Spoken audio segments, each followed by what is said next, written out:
Assalamualaikum dan salam sejahtera. Saya ucapkan kepada semua selamat bertemu kita pada petang ini bagi sesi debat PM10. Pertamanya, izinkan saya memperkenalkan ahli-ahli berhormat yang akan menyampaikan hujah kita. Di sebelah kanan saya ialah pihak kerajaan yang diwakili oleh Nur Atirajana binti Imran sebagai Yang Amat Berhormat Perdana Menteri dan Nur Syahidah binti Sukarmin sebagai Yang Berhormat Timbalan Perdana Menteri. Di sebelah kiri saya juga ialah pihak pembangkang yang diwakili oleh Puteri Ashwa binti Mansur sebagai Ketua Pembangkang dan Farah Wahidah binti Zaki sebagai Naib Ketua Pembangkang. Sedang Dewan yang dihormati, usul yang akan dibahaskan pada sesi kali ini ialah adakah kahwin muda menjamin kebahagiaan? Kita mulakan tiap perbahasan hari ini dengan menjemput Yang Amat Berhormat Perdana Menteri Nur Atirajana untuk mengemukakan definisi dan konsep mengenai isu tersebut.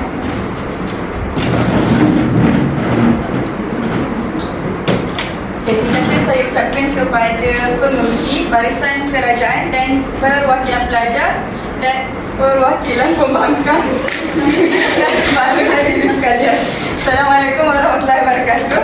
Saya Nur Atirajana binti Imran selaku Perdana Menteri di pihak kerajaan dan Timbalan Perdana Menteri Syahidah Sukarmin akan tampil dengan hujah-hujah sekukuh Gunung Everest yang teramat sukar dibuka oleh pihak pembangkang. Tanpa melengahkan masa, saya selaku pihak Perdana Menteri di pihak kerajaan, izinkan saya untuk membentangkan usul kahwin muda akan menjamin kebahagiaan dalam kalangan masyarakat. Sidang hadirin sekalian, eloklah kiranya jika saya menerangkan terlebih dahulu mengenai konsep dan definisi perkahwinan itu sendiri. Perkataan nikah berasal daripada bahasa Arab yang membawa maksud perkahwinan, penyatuan dan percantuman. Dalam Islam, istilah ini membawa pengertian iaitu suatu akad yang ditetapkan atau diluluskan oleh syarak bertujuan untuk membolehkan suami isteri melakukan persetubuhan dan menikmati kasih sayang dalam membina rumah tangga yang bahagia. Maksud lain bagi perkahwinan ialah akad yang menghalalkan di antara lelaki dan perempuan hidup bersama dan menetapkan tiap-tiap pihak daripada mereka dan hak-hak dan tanggungjawab. Dalam erti kata lain, suatu akad yang menghalalkan persetubuhan dengan sebab perkataan yang mengandungi lafaz nikah, perkahwinan dan sebagainya. Perkahwinan adalah sunnah Rasulullah SAW dan digalakkan dalam Islam serta ditutup oleh hukum syarak. Sebagaimana sabda Rasulullah SAW yang bermaksud, nikah itu adalah sunnahku, maka sesiapa yang benci sunnahku maka sesungguhnya dia bukan dari golonganku. Riwayat Ibnu Majah. Pepatah lain juga ada mengatakan, jangan tunggu lama-lama, nanti lama-lama ia diambil orang. Begitulah antara lain seni kata lagu Jangan Tunggu Lama-Lama, nyanyian yang pernah popular pada tahun 80-an dahulu. Lagu ini menasihatkan para lelaki yang sudah punya kekasih supaya cepat-cepat berkahwin agar kekasihnya tidak jatuh ke tangan orang lain. Tapi dalam Islam, perkahwinan itu perlu dipercepatkan, bukan kerana bimbang kasih jatuh ke tangan orang lain, tetapi kerana itulah yang dituntut oleh agama, kerana dipercayai perkahwinan dapat menjauhkan manusia daripada maksiat. Jadi saya menegaskan bahawa kahwin muda itu tidak salah kerana perkahwinan itu sendiri merupakan fitrah dan juga dikira ibadah dalam Islam. Terima kasih saya ucapkan kepada Yang Amat Berhormat Perdana Menteri di atas hujah yang cukup padat tadi. Seterusnya saya persilakan Yang Berhormat Puteri Ashwa selaku Ketua Pembangkang untuk menyampaikan hujah bagi isu yang dinyatakan tadi bagi pihak pembangkang. Silakan.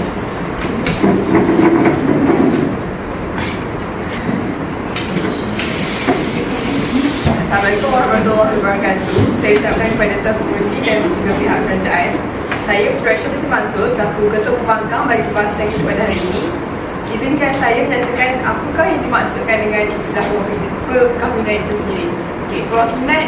Perkahwinan adalah suatu ikatan yang terbentuk antara lelaki dan perempuan berlandaskan syariat Islam dan mengikut garis panduan yang telah ditetapkan dalam Islam melalui lafaz akad nikah yang sah bagi menjalani sebuah kehidupan berumah tangga iaitu sebagai suami isteri. Persyariatan perkahwinan dalam Islam adalah bertujuan untuk melahirkan dan mengembangkan zuriat manusia dengan cara yang halal sebagai satu penyambung keturunan dan mendapatkan kesejahteraan hidup di dunia dan juga akhirat pula. Kahwin muda pula adalah boleh dikategorikan sebagai perkahwinan pada umur 17 tahun iaitu sebaik sahaja tamat zaman persekolahan menengah. Sidang hadirin, statistik yang dinyatakan pada tahun terkini menunjukkan seramai 21,368 pasangan berusia 30 tahun ke bawah didaftarkan bercerai pada usia perkahwinan kurang 5 tahun pada 2020 berbanding 26,245 pasangan pada 2019. Manakala berdasarkan sumber daripada berita Metro, pasangan muda menyumbang tinggi kepada kes perceraian. Dalam kebanyakan kes, pasangan itu sebenarnya belum bersedia untuk mendirikan rumah tangga, tetapi mereka tidak berfikir panjang sebelum mengambil keputusan untuk berkahwin. Ini yang berlaku sehingga banyak kes perceraian membabitkan pasangan yang masih muda. Mereka juga gagal mengawal tekanan perasaan dalam hidup rumah tangga apabila marah. Mereka mudah melafazkan lafaz cerai. Jadi kahwin pada usia yang muda bukanlah pilihan yang tepat untuk anak muda pada zaman globalisasi ini. Terima kasih kepada Ketua Mahkamah atas ujian tersebut. Perbahasan ini akan diteruskan oleh Nur Syahidah, Yang Berhormat Nur Syahidah selaku Naib Perdana Menteri dan Pihak Kerajaan. Dipersilakan. Hadir gadis di sebelah sana dengan berbagai tekanan. Nama saya cirikan dengan satu sentimen. Sebelum itu, terima kasih buat Tuan Yang Di-Pertua, rakan di bawah wakilan kerajaan, pihak-pihak pembangkang dan seterusnya hadirin yang bersidang sekalian. Assalamualaikum warahmatullahi wabarakatuh dan salam perdebatan yang saya titipkan buat anda semua. Tuan Yang Di-Pertua, bergerak selaku Timbalan Perdana Menteri pada hari ini, masih berdiri teguh di belakang Perdana Menteri, menyokong sepenuhnya usul kita pada hari ini, iaitu kahwin muda menjamin kebahagiaan. Kerana kami yakin dan percaya bahawa jodoh terletak di tangan Tuhan. Tambahan lagi, ada beberapa keadaan dalam kahwin muda yang dilihat sebagai salah satu cara menolak mafsadah yang lebih besar, seperti mengelakkan berlakunya zina dan kehamilan luar nikah. Hadirin sekalian,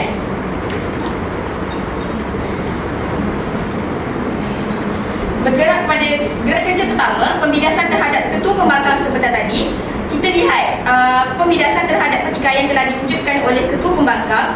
Pertikaian pertama ialah ketua pembangkang mengatakan bahawa bagaimana dengan pasangan yang tidak berfikir panjang dan terus mengambil keputusan untuk terus berkahwin. Jika disoroti ayat-ayat Al-Quran dan hadis yang berkaitan dengan perkahwinan, kita akan dapat lihat bahawa syarak begitu mendekatkan kita mengenai soal perkahwinan. Ini bermula dari aspek pemilihan calon suami, calon isteri dan sehinggalah kepada aspek pembubaran perkahwinan dan hak penjagaan anak. Secara umumnya, pensyariatan perkahwinan dalam Islam adalah sebagai satu wasilah untuk meneruskan generasi di muka bumi ini. Firman Allah Subhanahu Wa Taala, "Wahai manusia sekalian, bertakwalah kepada Tuhan yang telah kamu bermula dari diri yang satu iaitu Adam dan menjadikannya daripada pasangannya iaitu Hawa dan juga membiarkan kedua-duanya iaitu zuriat dari keturunan lelaki dan perempuan dari surah An-Nur." Oleh kerana itu, Allah Subhanahu Wa Taala menjadikan fitrah semula jadi manusia itu mempunyai perasaan kepada orang yang berlawanan jantina dengannya. Dengan itu, manusia akan berkahwin dan seterusnya meneruskan legasi generasi kehidupan manusia di muka bumi sehinggalah ke akhirnya. Sehubungan dengan itu, terdapat juga beberapa nas dan hadis yang menunjukkan bahawa syarak menggalakkan kepada mereka yang ingin berkahwin agar memilih pasangan yang betul. Sebentar, yang pembangkang saya harus mengejar lagi. Sehubungan dengan itu, terdapat juga beberapa nas dan hadis yang menunjukkan bahawa syarak menggalakkan kepada mereka yang ingin berkahwin agar memilih pasangan yang betul bagi tujuan untuk meramaikan anak dan zuriat keturunan sesuai dengan kehendak syarak di sebalik pensyariatan perkahwinan ini. Misalnya, kita dapat ambil contoh, Nabi Muhammad SAW memberikan nasihat dalam mencari pasangan untuk berkahwin dengan melihat kepada kemampuan pasangan tersebut untuk melahirkan anak yang ramai. Hadirin sekalian, perkahwinan juga disyariatkan kepada manusia sesuai dengan fitrah yang saling memerlukan antara satu sama lain untuk melestarikan kehidupan manusia. Sesuai dengan fitrah manusia yang dicipta berlainan jantina dan setiap jantina cenderung tertarik kepada jantina yang berlawanan. Maka akad perkahwinan disyariatkan supaya hubungan ini dapat memenuhi keperluan jiwa manusia yang menginginkan keseronokan dan ketenangan. Walaupun terdapat pelbagai nikmat-nikmat yang dikurniakan oleh Allah SWT seperti harta, kekayaan dan sebagainya, namun tiada setanding dengan nikmat pasangan dan zuriat keturunan yang tidak mampu dibeli dengan wang ringgit. Hadirin sekalian, jelas ketika yang telah dijawab, mohon untuk terus mencadang. Terima kasih atas hujah yang disampaikan oleh pihak kerajaan. Isu ini akan dibahaskan lagi dengan mempersilakan Yang Berhormat Para Wakidah selaku Naib Ketua Pembangkang untuk mengemukakan penjelasan dan hujah-hujah beliau. Mempersilakan. Baiklah, Assalamualaikum warahmatullahi wabarakatuh. Saya Farah Wahidah Razaki selaku Naib Ketua Pembangkang yang setia menemani Ketua Pembangkang akan meneruskan hujah saya berkaitan dengan mengapa kahwin muda tidak menjamin kebahagiaan. Okey, sidang penonton sekalian, mengikut agama, tidak salah jika ingin berkahwin awal, namun diingatkan bahawa ianya bukanlah satu trend yang perlu diikuti oleh setiap remaja di luar sana, kerana ia memberi banyak impak negatif berbanding positif. Kita dapat lihat dari segi kekangan kewangan untuk menanggung pengajian, keperluan keluarga. Hal ini kerana sama-sama muda, masing-masing baru mencari hala tuju, masa depan juga masih sama-sama lagi. Cuma berbengkalkan cinta, adakah boleh bertahan? Mahukah dalam usia yang sangat muda melihat kawan-kawan menikmati masa bujang dengan melancong sana sini yang sangat namun kita hanya duduk di rumah dengan menguruskan rumah tangga. Di sini akan timbulnya rasa cemburu dan rasa seronoknya jika masa bujang. Individu akan memberontak sekiranya permintaannya tidak dapat dipenuhi kerana masalah kewangan sekiranya berkahwin dengan yang masih bergantung kepada ibu bapanya. Individu ini akan memberontak jika si suami yang kaki pancing dan meninggalkan keluarganya tanpa kiranya mengabaikanlah menikmati namun komitmen keluarga diketepikan. Ini kerana mereka yang usia muda ni memerlukan lagi hiburan, keseronokan sehingga mengabaikan tanggungjawabnya terhadap anak. Kadang kehadiran anak dalam keluarga dalam perkahwinan muda ini yang perlu bersedia kadang-kadang memberi masalah dan cabaran kepada mereka kerana menambahkan lagi perbelanjaan harian mereka seperti susu dan pampers dan ilmu parenting. Sekiranya kewangan tidak stabil, akan tercetusnya pergaduhan mereka dan akan menyalahkan antara satu sama lain. Perkahwinan dalam usia yang awal muda ini dan keadaan yang belum matang boleh menyebabkan perceraian berlaku. Baiklah, kes perceraian pasangan Islam paling tinggi direkodkan di seluruh negara sepanjang tahun lalu, membabitkan negeri maju seperti Selangor dan Johor. Daripada keseluruhan 45,420 kes perceraian didaftarkan seluruh negara pada tahun 2021. Menurut Ketua Pengarah Jabatan Kehakiman Syariah Malaysia, Datuk Dr. Muhammad Naim Mohtar, antara punca yang dikenal pasti adalah faktor kewangan. Jadi gagal menunaikan tanggungjawab memberi nafkah. Jadi mereka mengambil jalan singkat perceraian sebagai jalan penyelesaian tanpa Saya untuk macam pengurusi. okay. Saya tak siap lagi sabar.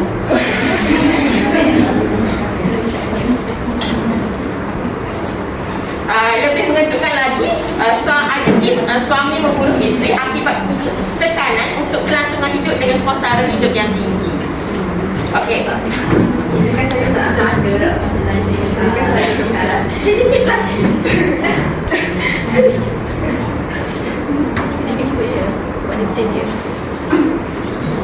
Maaf ya.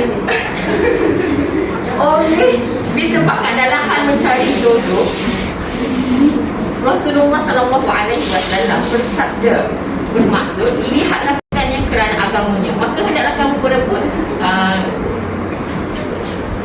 agama. Itulah pilihan yang terbaik. Hadis riwayat Bukhari dan Muslim. Jadi di sini harta yang merujuk kepada si suami lah perlu menyediakan tempat perlindungan yang selesa dan nafkah yang cukup, kerana itu merupakan tanggungjawabnya. Kalau dia kahwin muda dan dia tak ada pendapatan yang stabil lagi, apalah. Sebab itulah tidak setuju perkahwinan di usia muda. Izinkan saya untuk menjelaskan. Okay. Jadi pihak perbankan dengan tekan bahawa faktor kewangan menjadi punca utama bahawa kahwin muda tidak sepatutnya lah dilakukan oleh orang muda kan. Tapi kita boleh tengok yang pihak kerajaan dia memberi inisiatif kepada pasangan yang baru yang ingin berkahwin. Dia memberi package untuk berkahwin secara perdana untuk ramai-ramai. Dan jadi kenapa faktor kewangan menjadi punca utama sedangkan ibu bapa kita dahulu pun Masa dah tamat. Sedangkan ibu bapa kita dulu pun tak ada ilmu dan Bagilah sikit dan kehidupan mereka dahulu bukan seperti kita sekarang. Jadi bagi saya faktor kewangan bukanlah punca utama untuk kaum muda tidak dapat diteruskan. Okey, kita bagi ruang sedikit ruang untuk tamatkan hujatan.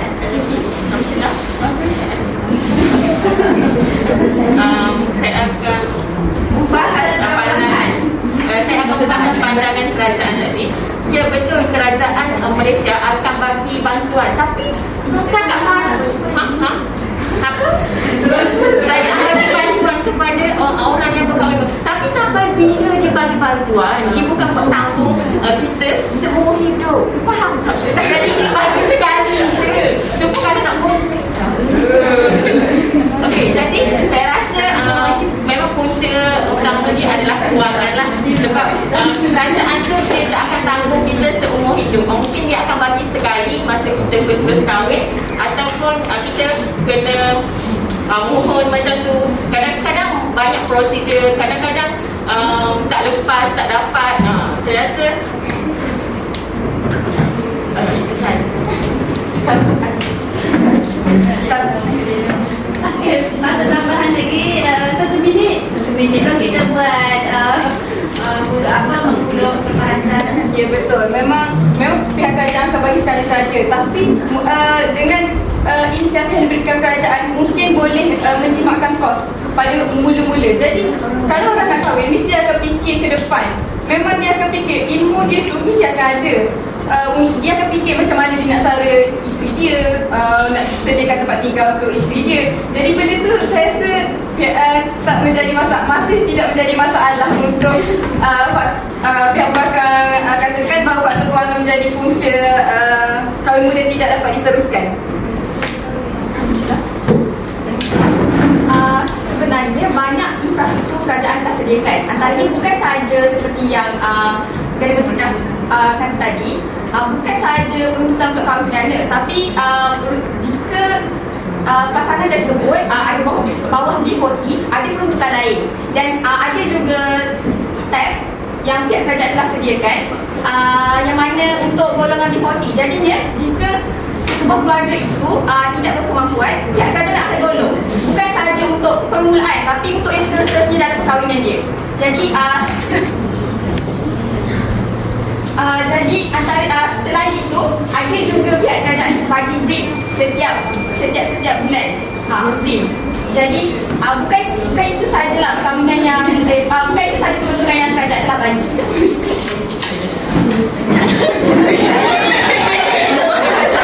Kerajaan bagi limit masa ni rasa tak mudah.